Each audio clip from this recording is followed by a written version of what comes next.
गोटे यात्रीवाही अटोकू एक हाइवा चापी देबारु 5 जनकर मृत्यु और अन्य 2 जन गुरुतर होइछंती। एपरी घटना घटी सुंदरगढ़ जिला सदर थाना अधीन तेलेंडीही निकटरे।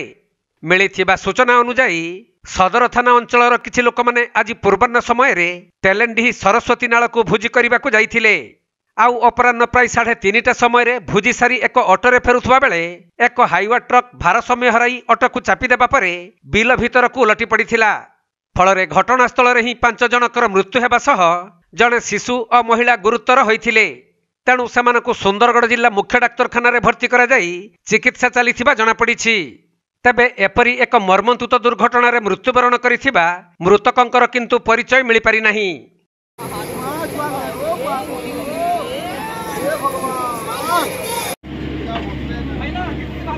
अच्छा ना उड़ा चंद